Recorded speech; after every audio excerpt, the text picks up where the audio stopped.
Hello everyone and welcome to Action RPG Build Guide Edition. Today I'm ready to drop on you something new, something fresh, something I've never made before. My new Rogue Dancing Strikes Bladedancer. As always, I will cover every single facet of the build. Everything is timestamped in the description below if you need to bounce around. Let's not waste any time and jump right into this. Starting off with some gameplay. Currently at 500 corruption. Skills we are using on our Dancing Strikes are, you guessed it, Dancing Strikes, Shift, Umbral Blades, Shadow Cascade, and Smoke Bomb. There's actually a couple ways you could play this. Sometimes I like playing where I just run forward and gather a million mobs and then tear them up. You can obviously go pack to pack, but very simply, this is a Shadow Daggers Bladedancer build. Our Shift applies Shadow Daggers, our Umbral Blades applies Shadow Daggers, Shadow Cascade applies Shadow Daggers, Smoke Bomb applies Shadow Daggers, and Dancing Strikes. So all 5 of your skills will use Shadow Daggers. Now, if you don't know how Shadow Daggers works, very simple. Once you apply 4 Shadow Daggers to an enemy, they plunge into the target doing extreme damage, but more importantly, they are a guaranteed critical strike, which is absolutely awesome. So you never have to worry about actually stacking any critical strike chance, just as much critical strike multiplier as you can get.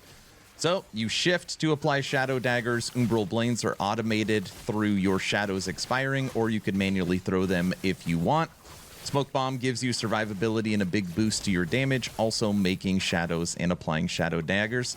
And you just jump around with Dancing Strikes. Moving over to the new segment I am adding to all my build guides. I put it on Golemancer. Obviously, I'm putting it on Dancing Strikes, and that is the build controller friendly?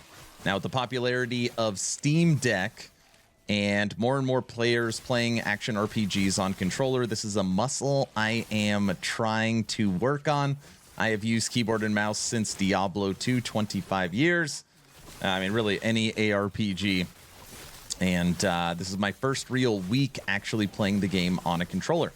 But since so many people ask me if the builds are controller friendly, I want to start adding at least one segment showing off gameplay of me on a controller. And I gotta say, I think I'm actually getting better with it. And Dancing Strikes, weirdly, feels really good with the controller, because all you have to do is just hold the trigger and then move around the joystick. It's very seamless and relaxing actually playing this on a controller. You can still time and aim your throwing strikes. Most of the skills are automated. It is fairly easy on a controller. So yes, this build is controller friendly. Trying to dabble in a couple of extra fights in these build guides. This is a 500 corruption exiled mage who has lodged itself in the corner. Should be fine. Sometimes you got to bounce out a little bit, hit him with a couple blades, but even at 500 corruption, you are dead. Same vein, 500 corruption Nemesis. Come here, Stormsteel. And a lot of times when you're fighting these enemies, just to be clear, you do have to kind of stick and move a little bit. So normally that's the time I will manually throw Umbral Blades. It's just to make sure you're getting constant damage on them. But again, 500 corruption, no problem. Moving over to the old school Pinnacle boss. If you didn't know, this used to be the hardest fight in the game, the Emperor of Corpses. Dancing Strikes likes this one. For the most part, you can sit under him and just spam Dancing Strikes. Every once in a while, his like melee hits you, but very easy fight for this build, so I wanted to showcase it. Get him. Man, we are so fast as well. And Emperor of Corpses, final ward phase. You, sir, are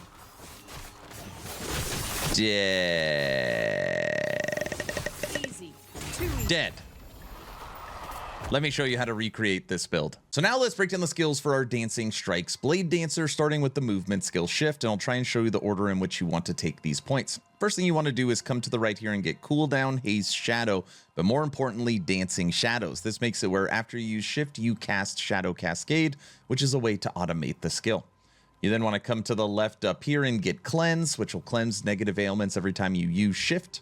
You're then going to come up and get the Shadow Dagger node for Shift, which is going to guarantee put a Shadow Dagger when you hit an enemy with Unseen Strike, which leaves you with 3 remaining points. Now, I wanted to make sure I didn't have any mana problems, so I put the 3 points in Swift Recovery. If you're not struggling with mana whatsoever, you could take these 3 points and put it into cooldown, life, and life.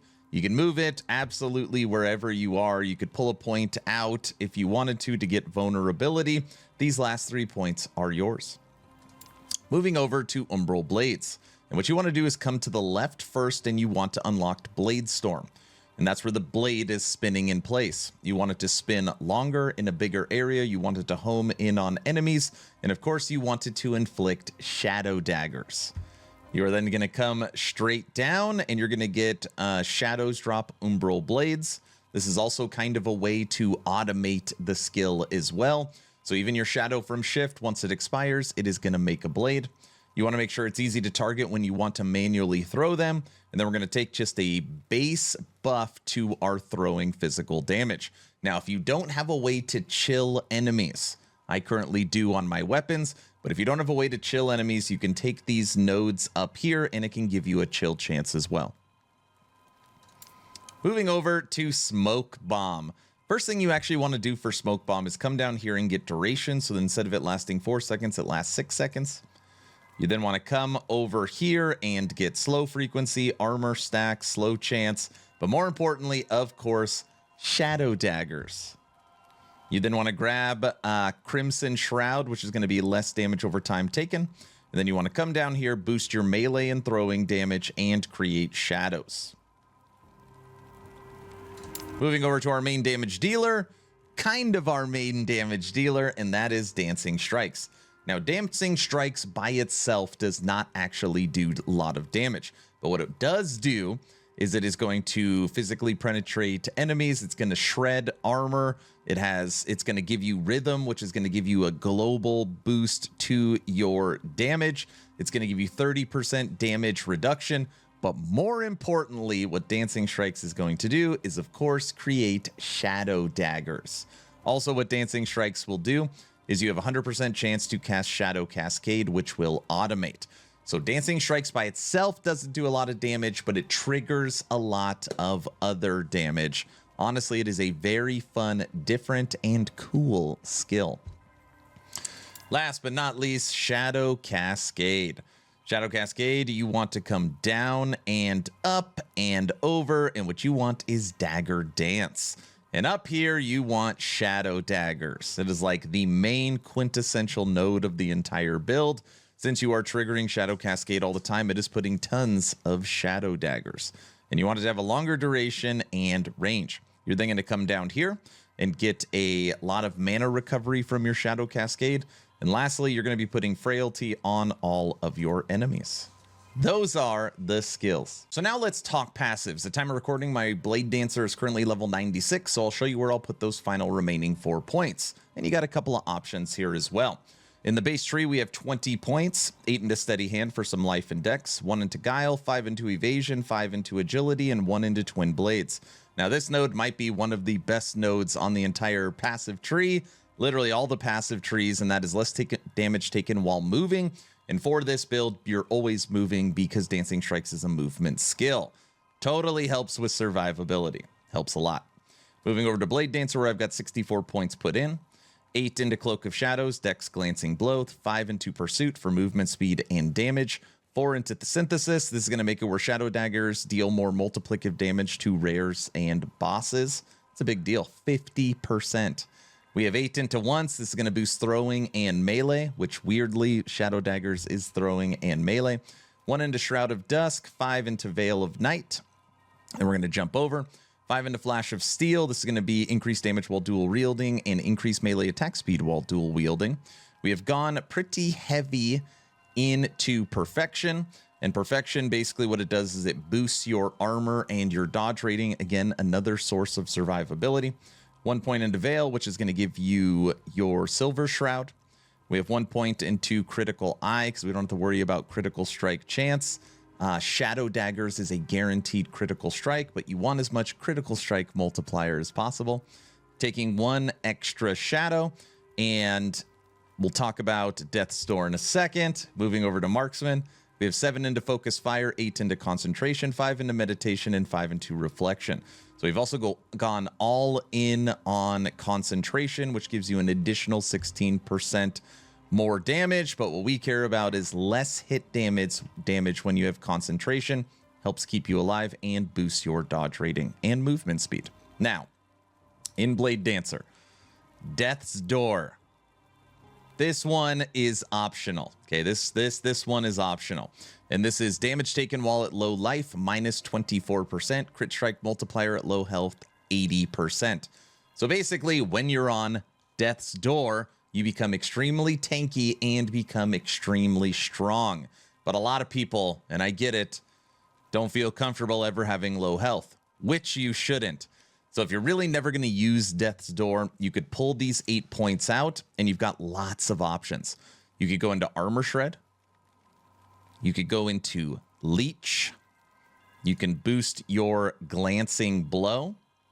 There's lots of different options. My last 4 points are actually moving over to Falconer, where we're going to take Raptor's Wings.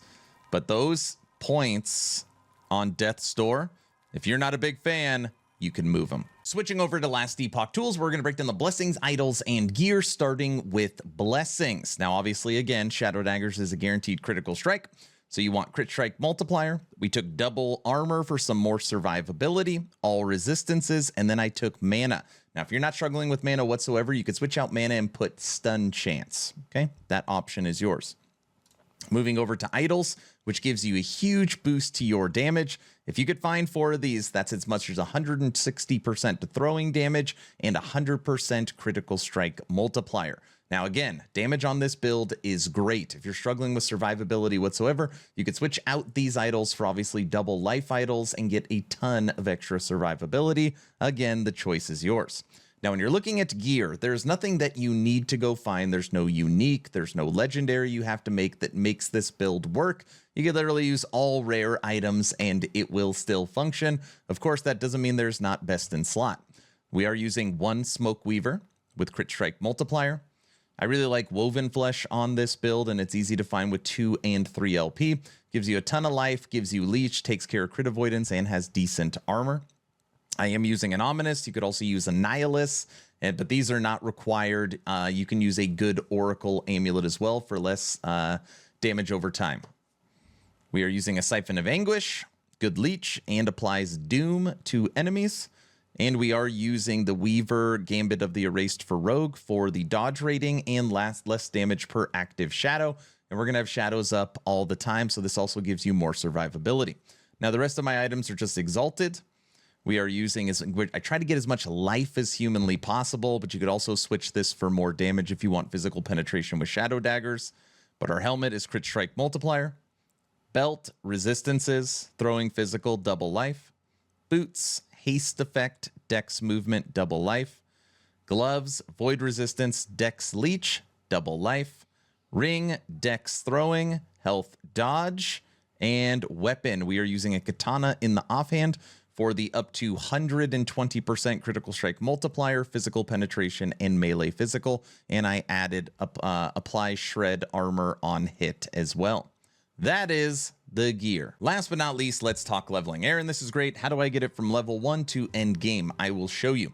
Now, for me, it doesn't matter if I'm a Bladedancer, a Marksman, or a Falconer. I level all of my rogues the exact same way, and that is through the amazing skill of Cinder Strike. Cinder Strike could be a bow attack, or you could dual wield. I like actually playing dual wield with Cinder Strike, but the choice is yours. And basically what you want is these 3 nodes. Very simple.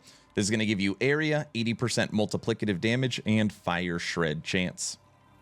Okay, Cinder Strike, first skill. Second skill you want is Shift. And Shift, you just want to come down here and get cooldown recovery and haste so that you can traverse the campaign extremely quickly.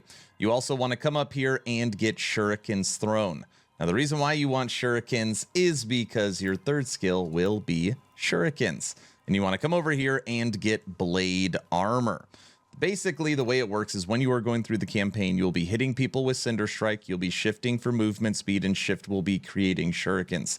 These 3 skills alone And I also recommend a Firestarter's Torch will get you through the entire campaign. All right, everyone, that's the build guide. What do you think of my new Dancing Strikes Bladedancer? Is there anything I miss? Is there anything I can do to take this to the next level? Let me know your thoughts in the comment section below. Please like, share, and subscribe. Of course, only if you think I've earned it. Check out the Discord. We are now over 4,200 members. We are the unofficial voice channel of Last Epoch. I do a game giveaway every 2 weeks for just being a member of the community, and we have currently 2 community events: Last Epoch Treasure Hunt September 19th and the 1.0 launch of Dwarven Realms community event. Check out the Discord linked in the description. Last but not least, the best way to support is Patreon. We have movie night, game night, VIP lounge, exclusive content. It is the first link in the description to support me on Patreon. I'm done. Hopefully you were entertained or at least learned something. Aaron, out.